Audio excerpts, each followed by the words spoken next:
guys, this is Eliza. Welcome back to Eliza's Bookshelf, or welcome if you're new. Today I want to go over my end of the year TBR.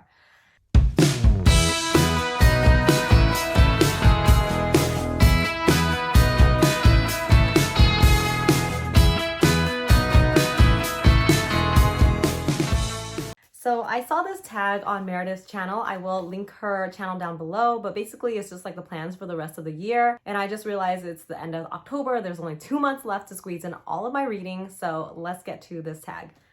Yes, I have my phone here. Let's go over the questions. And it's not really long, so hopefully I'll keep this short. Number 1, are there any books you started this year that you need to finish? And I'm gonna sound like a broken record, but Way of Kings. Yes, I am still on this book. I don't know why it's taken me so long because it's actually so good. I just think there's so many books that I can get through really quick, like in a day or two. And this one, it takes me a lot longer. So I just pause while I read a couple of other books and then I just forget to come back to this one. But honestly, I'm enjoying this one so much. I just really want to finish at least this book by the end of the year to get ready for Year of Sanderson next year. So that is one. Obviously there's a lot of books actually. I think I've pretty much finished the books that I've wanted to finish, and this one I am still in the middle of. So that's the only one. Let's see. Next one is, do you have an autumnal? Do you have an autumnal book to transition into the end of the year? Not really, no, but I do know like once September hits, I'm like, I need to read all the spooky horror books.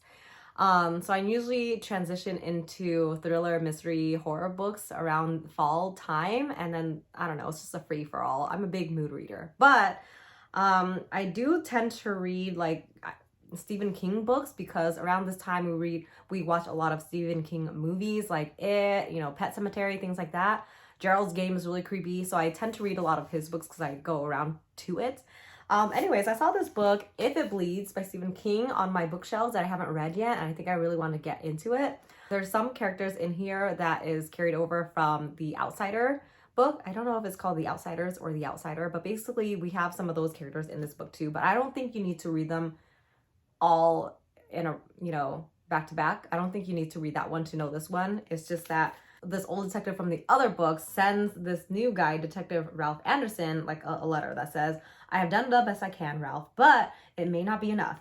In spite of all my planning, there's a chance I won't come out of this alive. If I do die and you choose to continue what I've started, please be careful. You have a wife and son.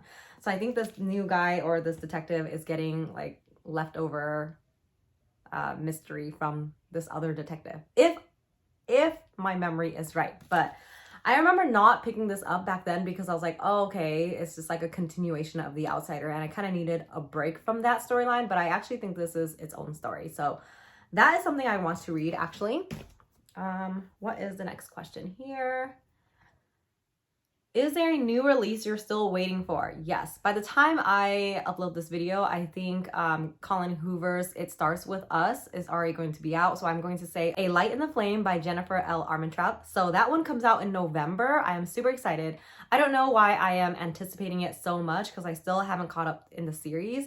There's already 4 books in the From Blood and Ash series. There's the spin-off that has 1 book out already, and this is the second in that spin-off. So I've read everything except for War of Two Queens. So I'm not really like, up to date. And when this one comes out, I won't read it right away. I want to reread the whole series and then get to this book, but I'm still really anticipating it. I want the pre-orders to come in. I want the, the little goodies that I signed up for. I just want it in my hand so I can put it next to the books, next to their sisters on the wall. But anyway, so that one is one that I'm still waiting on. I don't think there's anything else for the end of the year. Like in December, I don't think I have any pre-orders coming in. What else? What are 3 books you want to read before the end of the year? So I don't know. I didn't really prepare any answer for this one. Honestly, I set up my TBR every month, and I already talked about a lot of fantasies that I want to get to. So I've already talked to you guys a lot about books I want to get into. And it's not just 3, there's a lot. I actually have 3 or 4 books that I need to read left on the book of the month checklist to get my, the Shelf Slayer badge. So I do need to finish a few. So I think my next 3 ones that I'm going to talk about is from the book of the month. And I want to focus on my old book of the month book so I can get that out of the way, because by the time next year comes, it'll like expire and not be counted towards my list. So I do have to read, this one's a big one, The Four Winds by Kristen Hanna. And then what else is an old one? Okay, so I picked out my 3 book of the month books that I definitely need to get to by the end of this year. And the first one is A Sign Here by Claudia Lux. This is like a weird horror comedy book, I believe. It's like a devil that lives down in his apartment in hell, and he needs one soul to collect, and he has his sights set in this family, and I don't know, there's some sort of, it sounds really funny, but he's a devil, so there's like horror in there. I don't know. So I want to finish this one. I think I'm going to buddy read it with Sam and Daphne because they have it too. But yes, I need to get to this. And the other ones I want to get to are kind of older in my book of the month, like last year or something. So I don't want it to expire to count towards my goal. So it is The Four Winds by Hannah Kristen. And I have started this before. It's just that you have to be in the mood for being sad. It is set in the Great Depression, and it's about that. So she writes a lot of historical fiction, and I really like her books, especially The Nightingale. And I really want to read this one. The next one is The Heiress Gets a Duke. The Heiress? Am I pronouncing it right? Anyway, so she gets a Duke. All I know is that it is a historical romance, and I haven't heard much about this. I did get it in like last year, I believe. It didn't tell me. It just says love story. So maybe I just use it as an add-on. But yes, those are the 3 books that I do want to get to by the end of this year. And I have to add another one too to finish my book of the month shelf slayer goal. Okay, what is next? Is there a book you think could still shock you and become your favorite book of the year? So this one has some potential. I actually recently finished the Caraval trilogy, and I am on to this spinoff. So this is Once Upon a Broken Heart and the Ballad of Never After. This is the one that recently came out, and it's like a spinoff with the character Jax. And we were introduced to Jax in the 2nd book of the Caraval series in Legendary. I hear a lot of people saying that they love this series even more than the first trilogy, and they actually like the Ballad of Never After the most out of all of Stephanie Garber's books. So I have high hopes for this one. People love this character Jax, and I remember when I read about Jax in the first series, or the Caraval series, I didn't really like him. He was like really evil, manipulative, and you kind of don't really know where his heart is truly at. So I'm excited to see what she does with this character. I mean, who knows, right? Because Sarah J. Maas does this with all her characters. Like, you hate one character, and then you really, really love them, or you love a character, and then you hate them later on. So who knows? I am excited to read more about this Jax character. Have you already started making reading plans for 2023? And yes, I have. I actually started something this year that I'm going to carry on into next year, but basically it's like a monthly romance buddy read on my Bookstagram. And so every month I'm just going to pick a contemporary romance that I want to read with anyone who wants to join along, and I'm going to carry that on into next year. And I've already looked into like future releases in romance genre that I want to read. So I'm hoping a lot of people will want to read with me. I'm doing like monthly giveaways too, because I just love buying books for people.